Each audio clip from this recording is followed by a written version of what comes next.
pamilya'y inikaho. Ngayon lang nakadama ng wagas na pagmamahal. Hiling ka lang naman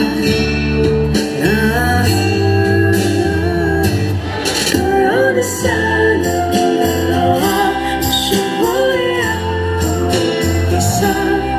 Patunayan mo lang pag-ibig ay di mawawalan. Nakailang tulad, ba't tila di napupunan ang tanging kong hiling? Hanggang dulo ikaw kapiling. Kung pwede lang hanggang mapagkailanman, hindi na ba pagkawalan kailanman?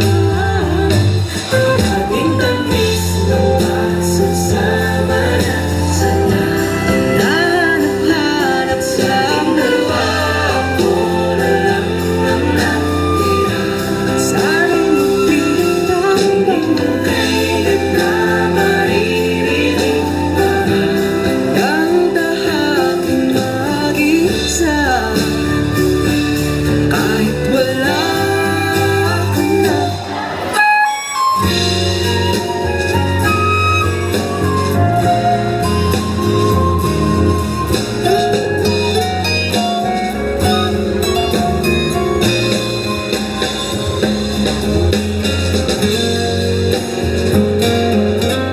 Ngunit ang mga pangako ko hindi ko na kayang tuparin. Ano? Ayan na yung kamatayan ng aming puso at gusto mo. Ikaw ang pag-ibig ko. Ikaw ang buhay ko. Ngunit ngayong gabi, ako'y ganap ng isang pugante na nanatili na lamang sa dilim. At ikapapayapa ng aking puso kung ipapangako mo na lalayo ka sa kapanglawan at yayakapin mong buo ang liwanag sa iyong buhay. Hindi man lamang ba sumagi sa iyong isip? Hindi ganun kadali. Ngunit bakit hindi mo sinubukang gawing madali? Ngunit bakit pagdating sa akin ay hirap kang manindigan? Ano? Palagi na lamang bang ganito? Dahil ayokong madamay ka. Ang buhay ko'y wasak na. Walang-wala ako, Maria. Takot, panganib, paglayo, yun na lamang ang maaari kong may ali sa'yo. At hindi ko nais yun. Hindi ko nais yun. Para sa iyo, para sa atin. At mas lalong hindi ko nais maging dahilan ng pagtangis mo. Ang buhay ko, ikaw ay bata pa. Kaya't pinapalaya na kita. Binibigay ko sa iyo ang kalayaan maging masaya. Patawad, ngunit marahil ito na ang ating huling pagkikita. Paalam.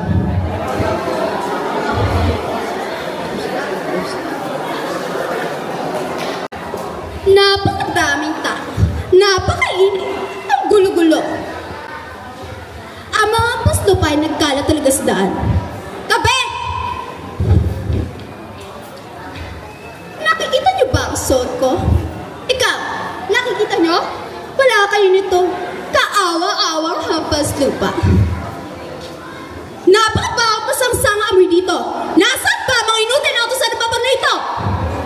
Kayo, ano tinitingting niyo mga antipatikong Indio? Nakikita niyo ba ang suot ko? Ikaw! Wala kayo nito. Dahil ang aking mga kasuotan ay nagbabagay lang sa mistisang gaya ko. Kumusta bagay? Naiintindihan ko po sa aking maladyosang kagandahan ay nakabibighanin tunay. Sige, magsawa kayo tumingin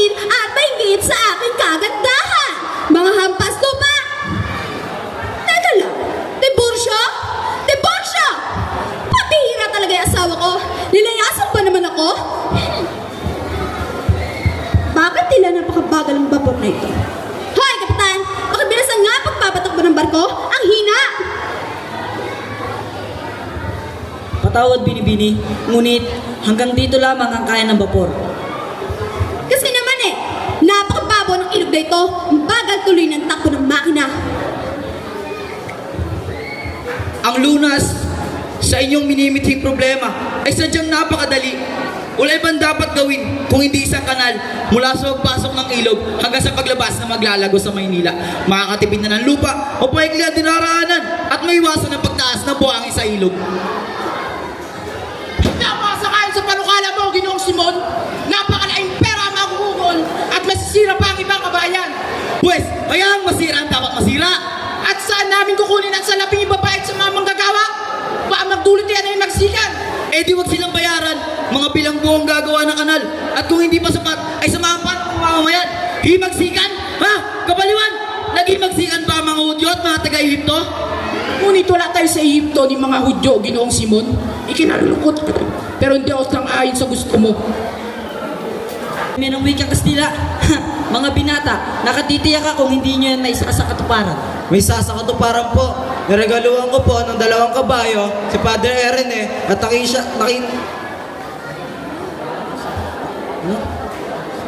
nakipag-usap siya na makikipagkita sa Kapitang General. Kung sa bagay, hindi naman masama ang panukalang iyan. Pero sa panahon namin, Latin ang aming pinag-aralan. Ngayon, nag-aaral niya ng Latin, ngunit walang libro. Meron niyang aklat na Kastila, ngunit hindi itinuturo. Siya nga pala, Isagani. Pabor ba si Padre Florentino tungkol sa inyo ni Paulita? Wala siyang tutol. Nagbibigay pa nga siya ng payo tungkol sa pag-aasawa. Ngunit, ang tanghiyad lang is si Doña Victorina.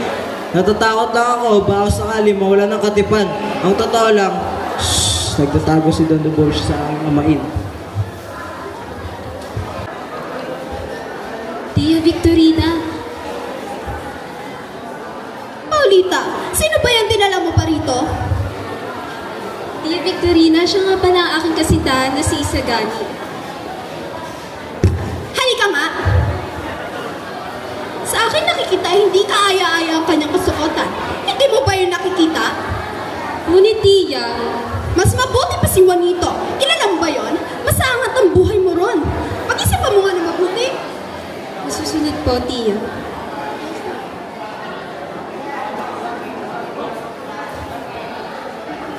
Huwag po sana ninyong igagalit, Ginoong Isagani.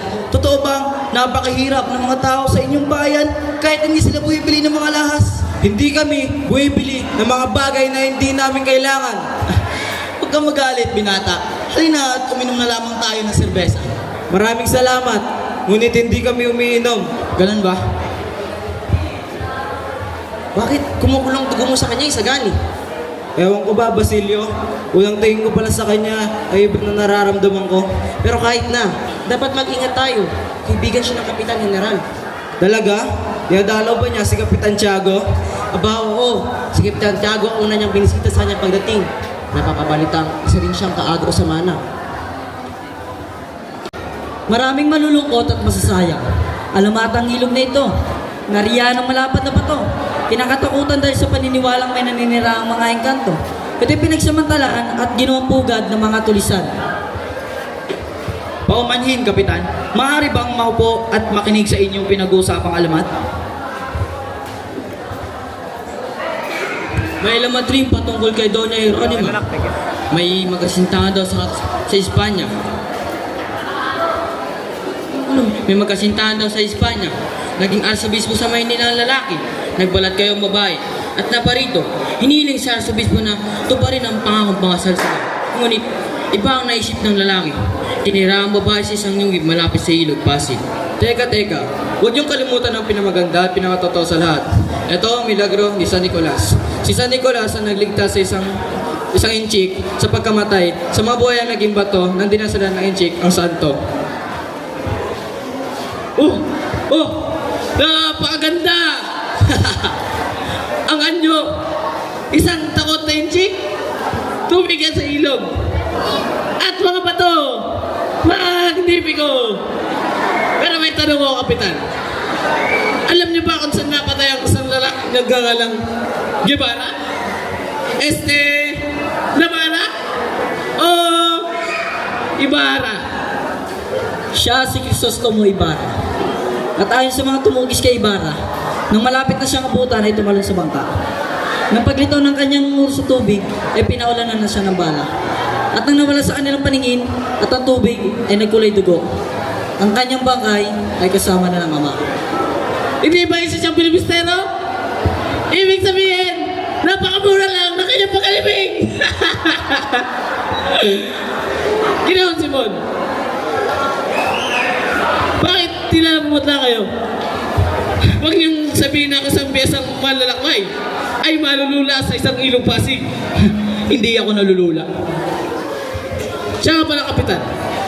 Ikwento niyo pa ang tungkol sa Crisostomo Ibarra na yan. At nagkwento nga ang kapitan, Ilaki sa ginawa. Matalino kaya sa iyo para pag-aral. Sa kanyang pagbalik, nalaman niya kahindik-hindik na nangyari sa kanyang ama. Ang kanyang katipan na si Maria Clara ay hindi pumayag na magpakasal kay Linares. Mas pinili niya maging monha at manatili sa kumbento dahil sa pagtuto ni Padre Damaso. Walang magawa ang padre. Matatag ang paninindigan ni Maria Clara. Pinanga ako ni Maria Clara. Bibihira na lang ang mga babaeng ganyan ngayon. Nasaan nga ba siya ngayon? Si Maria Clara ay nasa kumbento na. Kasaysayan, kinabukasan walang katiyakan. Yan ang kasaysayan ng aking buhay. Ano ba itong naririnig ko? Napaparating? Ginong Simon? Imposible. Siya ang taong tumulong sa paglilibing kay na at sa pagsunod sa dalawang lalaki. Sino sa dalawang lalaki itong namatay? O ang buhay na nabubuhay Simon? Si Ibarra? Huwag kang lumapit kung ayaw mong mamatay! Gino, nagkita na po tayo. 13 taon na nakakaraan. Sino ako sa palagay mo? Ikaw ang taong inakala ng lahat ay patay na. Basilio, ikaw ay naghahawak ng isang lihim na maaari ikasawi ko. At ngayon natuklasan mo pa ang aking mga lihim na maaari ikasira ng aking mga balak. At kamatay lamang ang sagot dyan. Ginong Simon, ngunit anyong lihim ay ligtas sa akin. Hindi ko marahil pagsisiyan na ikaw hindi ko patayin. Gaya ko ay may dapat kang ipagtuwa sa ating lipunan. Ikaw at ako ayaw sa katarungan. Dapat tayong magtulungan. Karangalan kong matulungan ka, Ginong Simon, ngunit naniniwala akong karunungan ang makaligtas sa ating bayan. Mali ka! Makakamit lamang ang katarungan sa pamamagitan ng lakas. Gayon po pala ay magkaiba po pala tayo paniniwala, Ginong Simon. Iginagalang ko ang iyong desisyon. Ngunit kung magbago man ang isip, ay bukas pa rin ang aking pintuan. Hindi ako makakapayag kung aalis ka at babalik na ako sa gubat. patawad din kong, pero hindi ko na rin kasi alam ang aking gagawin eh. Ito lang rin kasi ang aking nakikitang paraan para mitubos ko si Ama. Ganyan ba ka-importante ang agnos na binigay ni Basilio? Para isalang mo ang sarili mo kay Hermanang Pencha. Opo, Ingkong. Biniyag ng mga stalis at ngayon ikaw ay magpapalila dahil sa 22 peso. Huwag po kayo mag-alala, Ingkong. Ginagawa ko rin naman po ito kay Ama.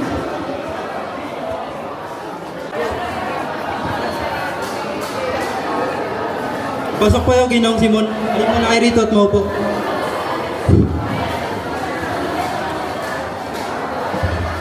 Maraming salamat. Sa palagay niyo ba, sapat na ang aking revolver laban sa mga tulisan?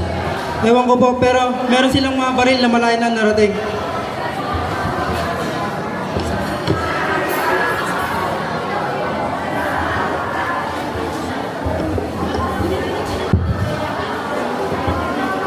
Mga brilyante!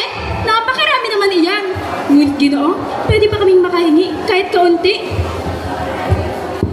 Hindi maaari binibini sapagkat ang mga brilyante na ito ay may malalaking halaga at sadyang kay hirap pantayan.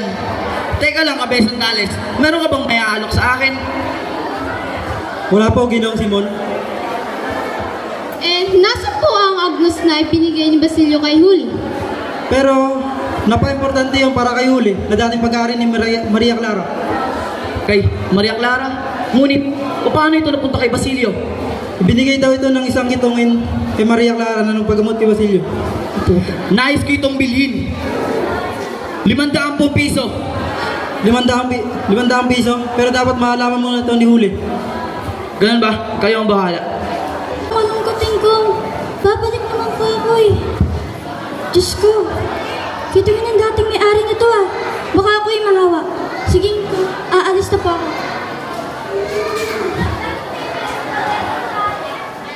Kumalat ang balita sa pagkapipi ni Tandang Selo. Sige na po, Hermana Penchang. Kuya, ganyan na ako tubusin si Huli. Hindi pa ba sapat ang kanyang papapaalila sa'yo? Kung gayon, sana hindi ko na siya pinangutang. Hindi rin pala tutubo ang aking salapi. Huwag na kayo tumutol, Hermana Penchang. Handa ako magbayad. Sige, payag na ako. Huli, halika rito. Andito na si Basilio. Paalam. Salamat, Basilio ah. Makita lang naman sa'yo, Huli, ay masaya na rin ako. Pero, teka, di ko alam kung saan ako titira eh. Teka lang, ba't ka nakangiti? Teka, may papakita ko sa'yo. Basilio, hindi ko alam kung paano kita papasalamatan, Ingkong. Gagawin ko ang lahat, syempre, para sa'yo, Huli. Salamat.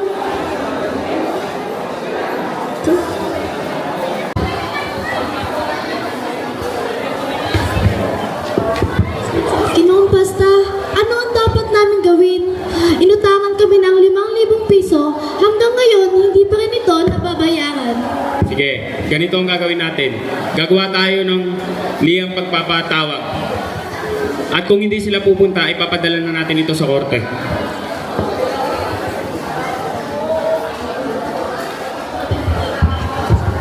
Ginoong Pasta, hangarin naming matuto ng wikang Kastila. Bakit inaangad niyo pang ituro ang wikang Kastila? Pagdating ng panahon, tubuan na kayo ng ubang katulad ko. Baka sabihin yung hindi ako nagbulaan sa inyo. Ngunit, nais naming matuto. Pero sige, hangarin naming matuto ng wika...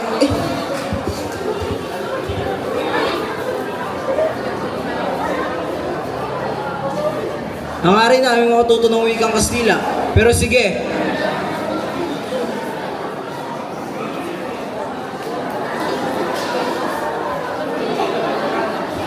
dito, pansariling kagustuhan. Ako'y napagutusan lamang. Ngayon, hindi yung pasasabi na ako'y nakatulong na sa kapwa. Pero bawat puting buhok ay magsisilbing tinik ng aking kakulangan. Paalam. Hanga ako sa kanya, pero siya na mismo ang gumagawa ng kanyang sariling libingan. Nakakapagod. Napakaraming proyektong dapat gawin. Sa Sipnayan, sa Agham, nakakapagod. Ayoko nang mag-aral. Hoy, Placido. Bakit ka nagkakaganyan? Nakapagaliw ka ba ng mabuti ng bakasyon? Ewan, ikaw. Masayang masaya. Sa bawat lugar na aking napupuntahan, ang daming babaeng maganda. Teka, ano nga ba nangyari? At sumagot si Placido at tumungo sa... Padre! Ano, Placido? Di mo ba talaga ayusin ang pag-aaral mo? Isa ka inutil. Tama na, Padre. Kahit anong gawin mo, mas mataas pa rin ang ranggo ko sa'yo. Dahil ikaw ay isang estudyante lamang. Alam ko mas mataas ang ranggo niyo sa akin. Ngunit wala kayong karapatan upang laitin ako. Wala kang magagawa. Profesor mo pa rin ako. Tama na. Hindi na ako makatiis kaya't paalam. Placido!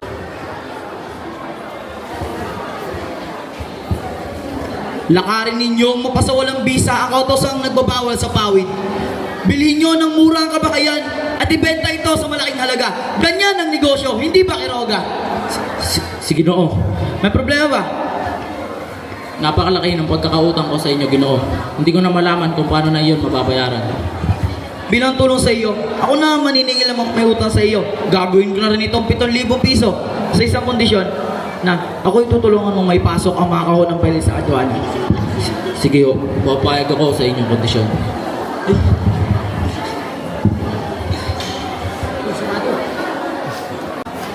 O Makaraig, ano nangyari sa tilakad natin? Sumang-ayon ng lupon sa panukala at binati ang nag-aaral dahil sa kanilang pagkauwaw sa karunungan. Kung gayon, tagumpay tayo. Hindi ba ganap, Pekson? At kaya natin makakasama sa akademya ay tayo maniningil ng mga abuloy. Ibibigay iyon sa mga ingat yamang pipili ng korupsyon. At saka lang tayo bibigyan ng katibay ng pagkakatanggap. Ang nakakatawa pa ay, pinayuan ako ni Padre Eren na magdiwang ng isang piging. Biging na lason, yan ang dapat natin gawin. Akala ko pa naman ay tagumpay na tayo. Yan din ang akala ko.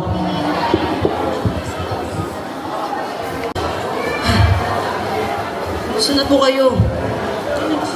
Mukhang masama ang kanyang kalagayan talaga. Ay, kailangan pang tapusin ito.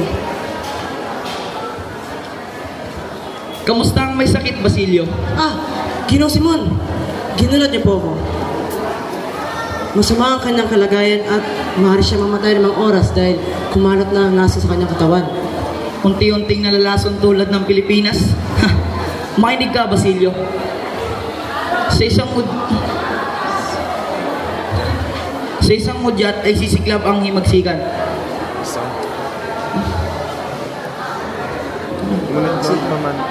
Noon pa man ay ayaw mo sumali dyan, Ginoong Simon. Mamili ka, Basilio. Kamatayan o kinabukasan. Nakakatakba dyan at tagumpay, Ginoong Simon, sa inyong plano?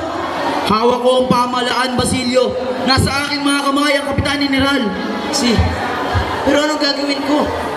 Dahil hindi ako maaaring malayo sa gitna ng labanan, nais ko, puntahan mo sa kumbento ng Santa Clara ang napaka-importanting babae na tayong dalawa lang ang nakakakilala. Si Maria Clara? Oo, siya ang dahilan. Kaya ako'y nagbalik upang magiganti at himagsikan lamang at makapagbubukas sa kumbento. Patawad, pero huli na kayo. Patay na si Maria Clara.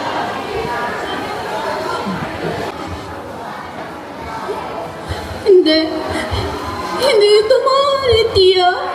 Kagabi lamang ay nakita at nakausap ko pa siya. Ngayon ay malalaman ko na napatay na siya at iiwan ako mag-isa. Tia, sabihin mo sa akin na biro lamang ang lahat ng ito. Sabihin mo sa akin na biro lamang ang lahat ng ito. Hindi, no. Crisostomo! Hindi ako mabubuhay nung wala siya, Tia.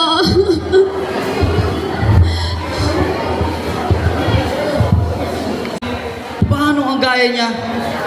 Sinungaling ka! Duwag ka lang! Duwag! Totoo ito. Siya'y nagkasakit at hindi na nakayanan ng kanyang katawan. Paano ang tulad niya? Namatay siyang hindi man lamang nalaman na ako'y buhay pa. At sa na lamang ang lahat ng ginawa ko kung wala na siya. Kaawa-awang lalaki. Ano ang gaganapan dito?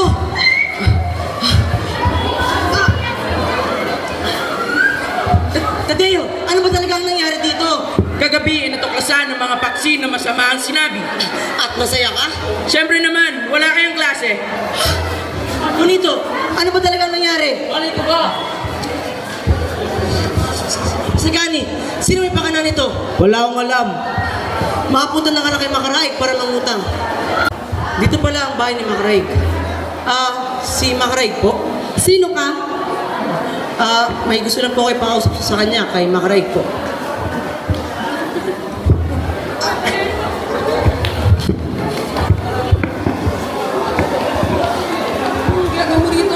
Bas, Makaraig, may gusto lang na ako sana ipakausap sa inyo. Ano yun? Gusto ko sana mangutang sa inyo. Yun lang? Marangal na pagkatao. Maaasahan ka talaga, Basilio. Akala ko at katulad ka ng iba.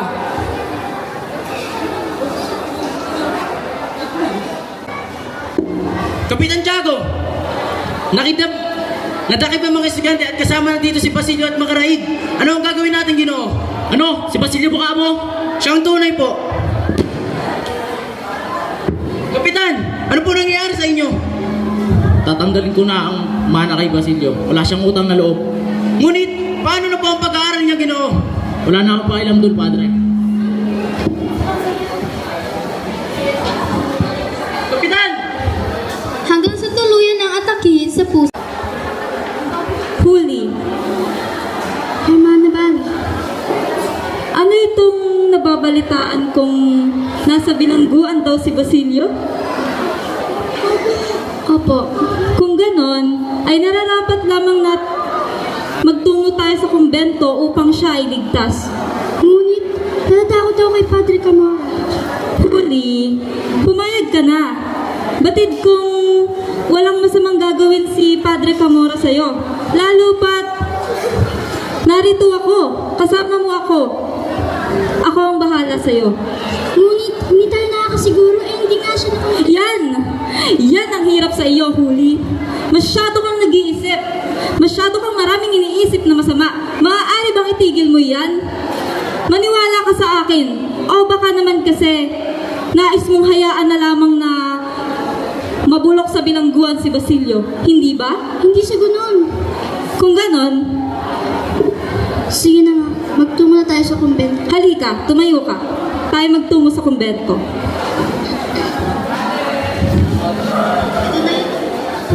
Huli naman! Ano't tila nakatayo ka lamang riyan? Wala ka bang gagawin? Hindi ka ba man lang kakatok upang tayo makapasok? Tayo ay nagsasayang lamang ng oras dito. Kung ganon, umuwi na lamang tayo.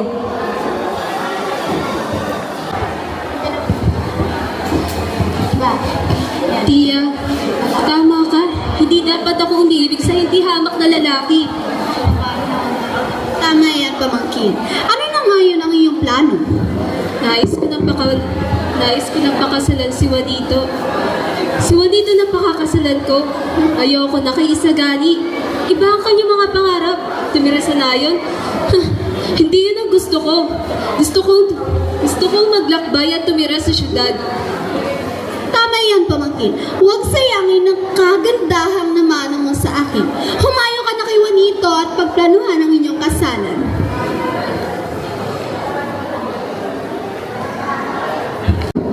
Juanito, makakasalan kita. Talaga? Matutuwa na ito si Ama. Siyempre, hindi rin magpapauli sila Ginoong Simon at ang Kapitang General.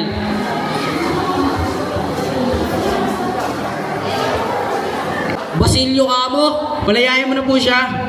Hindi pwede, isa itong leksyon sa mga taong tulad niya. Pero wala pong kasalanan yung binata. Walang pero-pero, ipapatay niyo ang lalaking iyon. Kung gayon, magbibitiw na lang ako sa aking katungkulin at babalik sa Europa.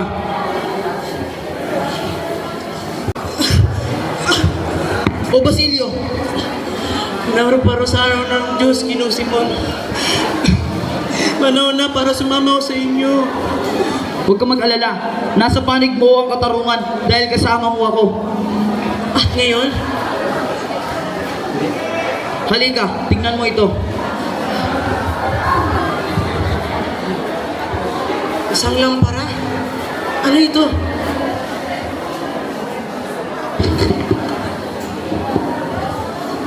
Tingnan mo ang lampar na ito. Meron ito laman ng nitroglycerina. May magaganap na isang piyesta at sa ikasyam ng gabi ay puputok ang lampar na ito dahil hilahin ng mitya. Ang pagputok ay siyang udyat. Maririnig na mga tulisan sa Santa Mesa. Dalhin ninyo ang sasanid sa tindahan ni Quirogo. At kung ayaw ay patayin, Pilipino man o Kastila. At sa ganap na ikasampu ng gabi ay hintayin ninyo ako sa San Sebastian. Kinuha ni Basilio ang revolver at tumalis. Habang naglalakad ay marami siyang naiisip. Hindi ko pala natanong kay Ginoong Simon kung nasa nito. Teka nga, sina Juanito at Paulita yun ah. Sila ay kinasal? Paano nasa Isagani? Dito pala ang kasal sa bahay ni Kapitan Tiago.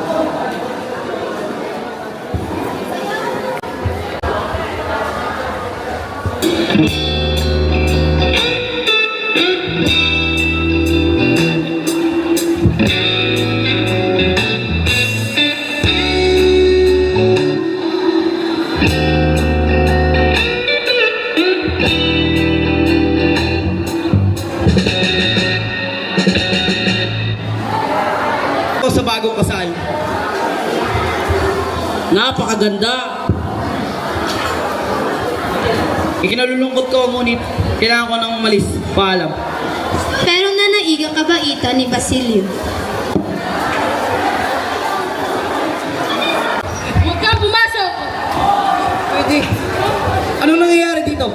Wala po, Ginoong Simon. Sa eskolta, dali! Nakalayo na siya.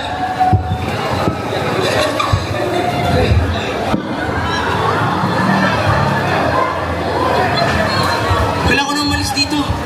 Isagani? Isagani, kailangan natin umalis dito. Nandito lang ako para masaksihan ang aking pagkabigo. Gusto mo mamatay? Yang lang para na yan? Puputok yan, kaya't umalis tayo dito.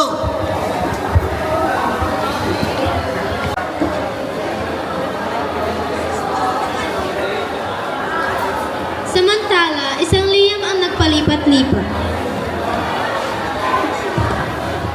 Juan Crisostomo Ibarra. Sino siya?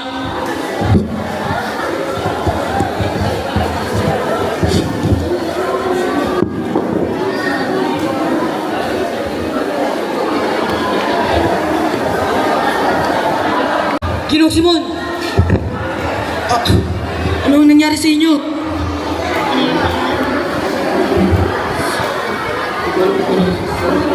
Hindi ko alam kung paano kayo pasasalamatan, Padre. Wala naman. Ano nga ba ang nangyari sa inyo? Isang kasalanan sapagkat ayoko nang maghirap. Tiyak na ang aking kamatayan sapagkat uminom ako ng lason. At mayroon akong ipagtatapat sa inyo, Padre. Ako, si Juan Crisostomo Ibarra. Diyos ko! Gagi. Gusto ko sanang mangumpisal.